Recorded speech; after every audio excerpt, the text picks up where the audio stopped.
Hello everyone, welcome back to the inflection point. We are doing AP calculus, in which we are doing the topic which is limits. So the next topic in limits is some basic limits laws. So let us quickly go through these. So the first law is that if I need to find out the limit of two functions, one function is fx and second function is gx, and these two functions are first of all arranged in addition form. So if two functions are in addition, fx plus gx, and I need to find out limit of these two, so what the first law says that we can separate these limits and we can find out the individual limits of fx and gx at that particular point. In this case it is x equal to a, right? So I can find out, I can write this as this finding limits of two functions which are in addition is equivalent to finding out the limits of individual function and then adding. Okay, so mathematically this can be written as limit x tends to a of fx plus limit x tends to a gx. Okay, now if this is true for addition, what about subtraction? Of course it will be true for subtraction also. Okay, so let me use the color blue color for representing the negative sign. So fx minus gx will also be equivalent to limit of fx minus limit of gx at x equal to a. Okay, so I have combined first and second law in only the first law. Second, these laws are basically not laws, these are basically the properties which we see or which limit follows. Okay, so basically these are basic limits properties. Second is, so we have done addition, we have done subtraction. Next operators will obviously be multiplication and division. So what about the multiplication of two functions fx multiplied by gx, and we are finding limit, let us say at x equal to a only. So this is again equivalent to finding out the individual limits of fx and gx and then multiplying. Okay, so this is limit when x tends to a, you first find out for fx and then multiplying by limit when x tends to a of gx. Okay, the example of the first function, you can say that okay, if you need to find out limit of, let us say, x square plus sin x, okay, at any point, let us say at x equal to 0. Okay, since we have not done how to evaluate the limits of the function, there are various methods depending upon the formation of the function, but simply it is equivalent to saying keep finding out the limits of x square at x equal to 0 and plus finding out the limit of sin x at x tends to 0. Okay, and what these limits be, we will see sooner.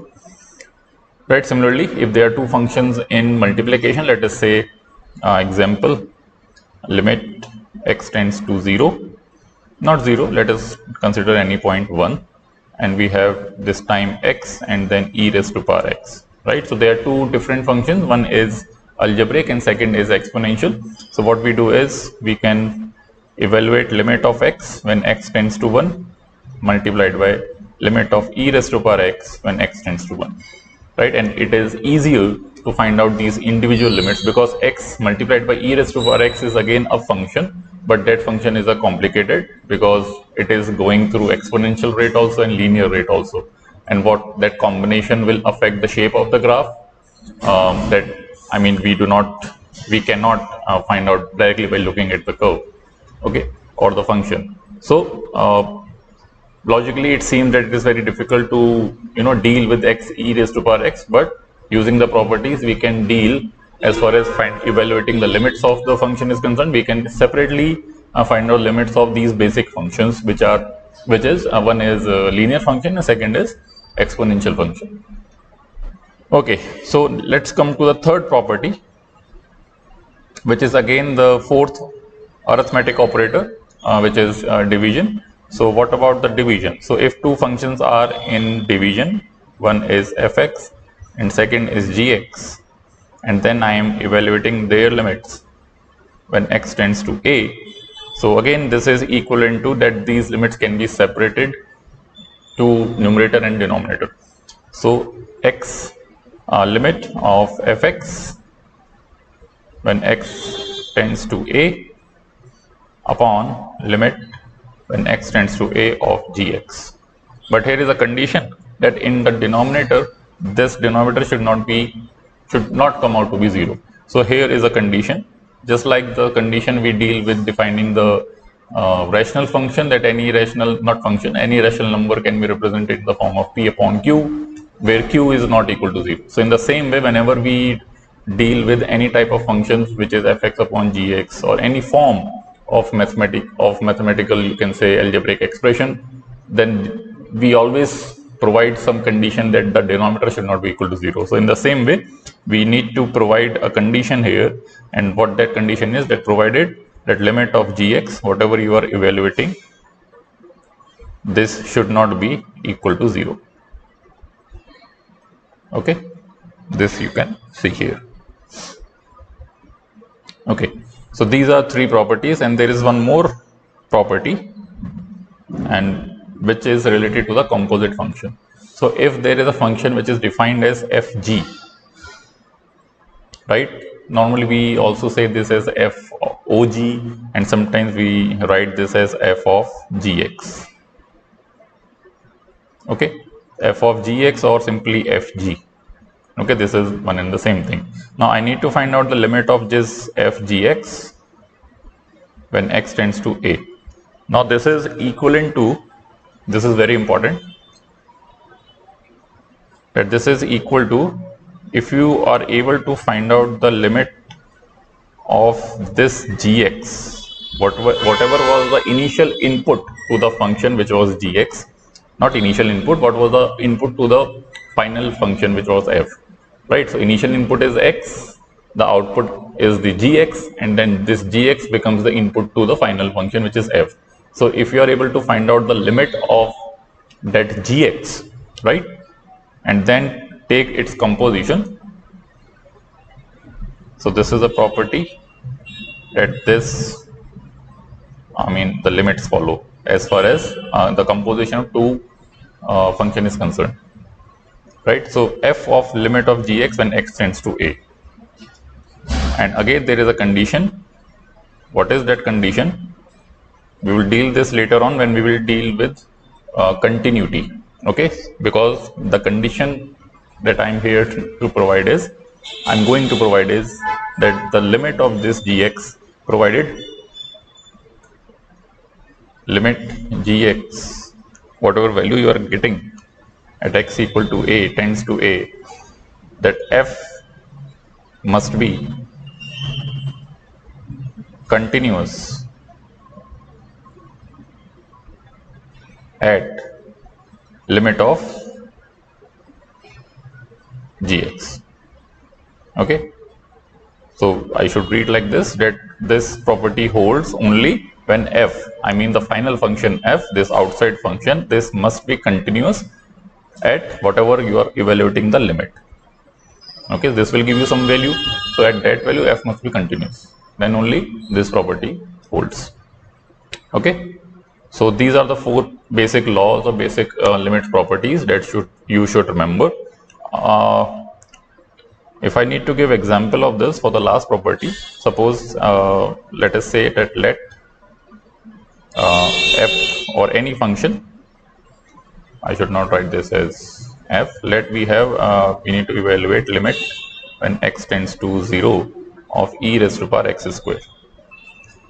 Okay, so here as you can see that there is a one function which is fx defined as e raised to power x, and if I define second function gx which is x square, okay, and if I make a composition of fg, okay, so fg will be the output of g which is x square, that becomes the input to f, right? So fg will be defined as e raised to power x square. Okay, so applying this property, if I need to find out the limit of this when x tends to 0 of e raised to power x square, what I will do is I can transfer this limit, the operator of this limit, to the exponent x square. because the inside function is g. Okay, so it is sufficient to find out the limit of that inside function. In this case, it is x square. So it is equivalent to evaluating limit of e raised to power limit x square when x tends to 0, for example. Okay, I am not evaluating the actual value of these limits because we have not dealt yet about how to evaluate the limits. Okay, right, and which is the next topic. Okay, so these are the 4 properties that you should remember. Now, based on these properties, let us do some questions. For problem 7 to 9, evaluate, if possible, the given limits based on the graphs below of fx and gx. So here fx and gx are defined like this graphically, and first of all we need to find out limit of fx plus gx at x tends to 2. Okay, so as I said, you applied the property number 1 or 2, not 2. Property number 1 says that this can be equivalent to limit of fx plus limit of gx at x tends to 2, x tends to 2. So here let us come to the graph at x equal to 2, at x equal to 2, this is 2, okay, this value is x equal to 2, let me write this down. Okay, so at x equal to 2, the function value, both left hand and right hand limit I need to look. Okay, so look at here carefully that if I need to find out the left hand limit, so we slightly move towards left of 2 and see where the function is approaching. So function is approaching to this point which corresponds to the line y is equal to -1. Okay, meaning left hand limit is coming out to be -1. Okay, so if you are facing some problem in how to find out LHL and RHL, just go through the previous lesson and then come back.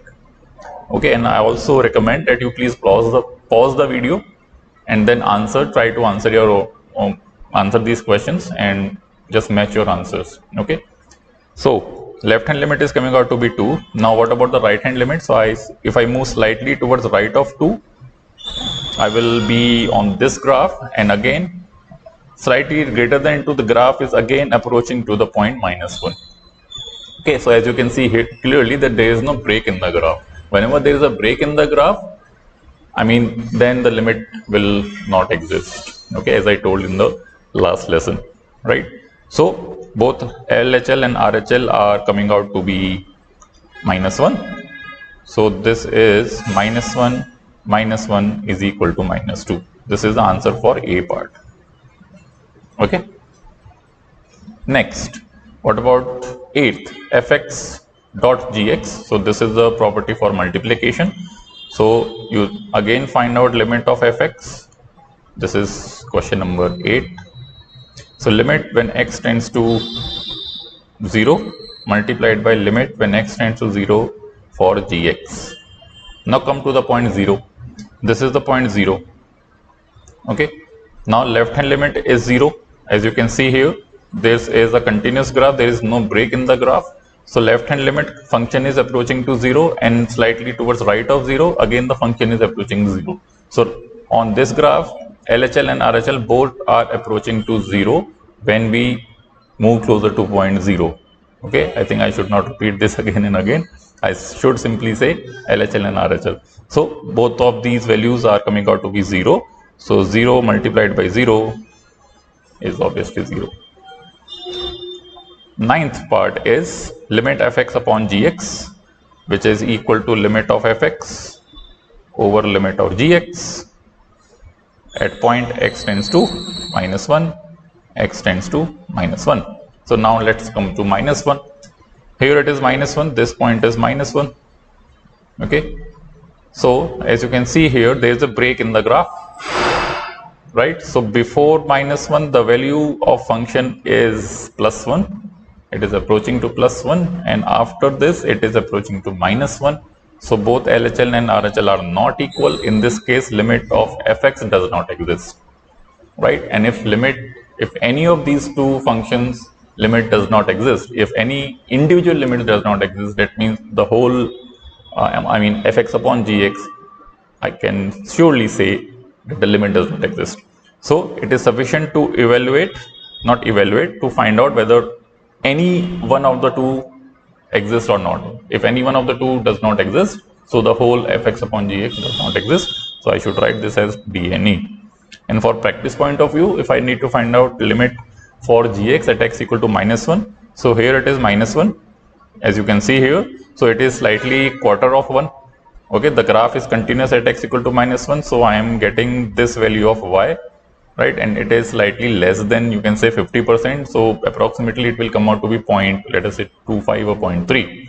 But it doesn't matter because the numerator of the form does not exist. Okay, so these are the application of, or how we apply those properties. Let us move to the next topic, which is how to evaluate limits. Okay, the first method of evaluating the limit is whenever one is the direct method. Whatever value you are, whatever point you need to find out the limits is, you put those points in the function and just see whether you are getting any which we say indeterminate forms, right? Or if you are if you can see that in the denominator something is coming out to be 0 or not, right? So first thing we need to do is we need to put the point in the function, right? And then we will look forward.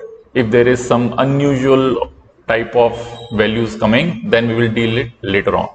Okay, so first method of evaluating the limit is the substitution method, by substituting the value of x directly in the function, right? So for example, in this, if I need to find out this limit, what I need to do is I just need to put this 2 wherever the value of variable there is x. Okay, simply evaluating the limit, meaning putting the value of the variable in the function, right?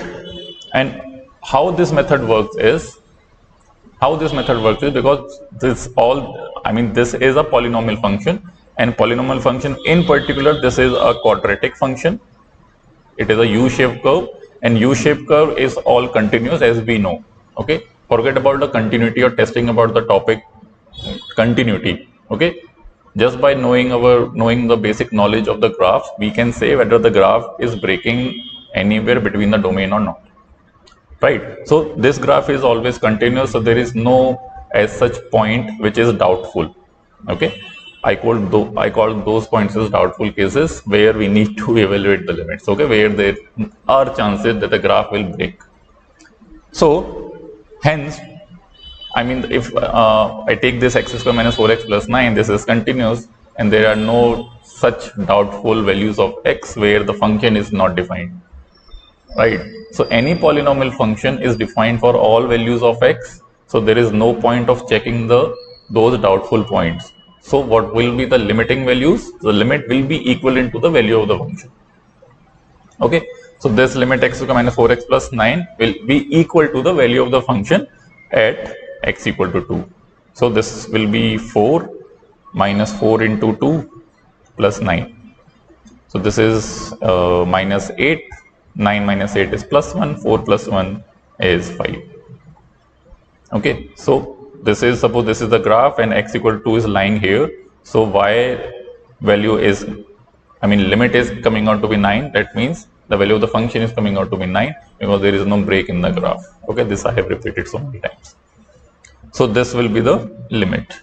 Next is x by 2 into cot 3x. So here we will use again the same property number 2, that I can find out the limits individually. So limit of x tends to pi by 2, I will evaluate for x by 2, and then separately I will evaluate for x pi by 2 in the function cot 3x. Okay, so when x is pi by 2, so this is pi by 4, right?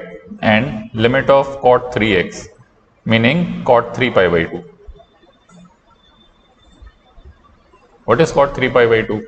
It is just the opposite of tan 3 pi by 2, right? Opposite meaning the value of tan at 3 pi by 2 is not defined, or you can say that it is approaching to minus infinity, right? It is approaching to minus infinity or plus infinity. That's why it is not defined. right? And when we reciprocate it, we get the 0 value, right? So you remember those trigonometric tables of standard angles, 30, 45, 0, 60 and 90. So cot 90 is 0, okay, and tan 90 is not defined. Cot 0 is not defined, but cot 90 is 0, okay. So this is coming out to be 0. So pi by 4 into 0 will eventually give you 0, okay. Next, evaluate limit t plus 6 by 2 t raised to power 4. Again, you just put t is equal to -1. So you are not getting any doubtful cases, because had it been t tends to 0, that would have been problem, right? Because that becomes 6 by 0, and 6 by 0 is plus infinity, right? In that case, again, doubtful cases in the sense which we will deal in the next lesson, which we say that indeterminate forms. But again, had it been 0, then your limit will come out to be infinite, and we say that limit does not exist, right? If any of the LHL and RHL comes out to be infinite, we say that limit does not exist. So when t is -1, you simply put -1 plus 6 over 2 -1 raised to power 4. So this is 5 by 2. Simple. And for b part, again, this is t tends to 3. So let me write this first of all, 1 by 3, and I can write this in the denominator as t raised to power 1 by 4. Okay, now you put limit x tends to 3. So you simply put x tends to 3 or equal to 3 here. So you get 3 plus 5, 8. So 8 raised to power 1 by 3 over, yes, 3 raised to power 1 by 4. So 8 raised to power 1 by 3 is 2. So you can write 2 into 3 raised to power -1 by 4. This is the answer. Okay. So thank you so much. That's all for this lesson. In the next video, we will talk about the indeterminate forms, and those are the important ones from the exam point of view. And these are just conceptual things, but seldom AP calculus will ask these type of questions. Okay. So I hope you have enjoyed this video. Thank you. See you soon.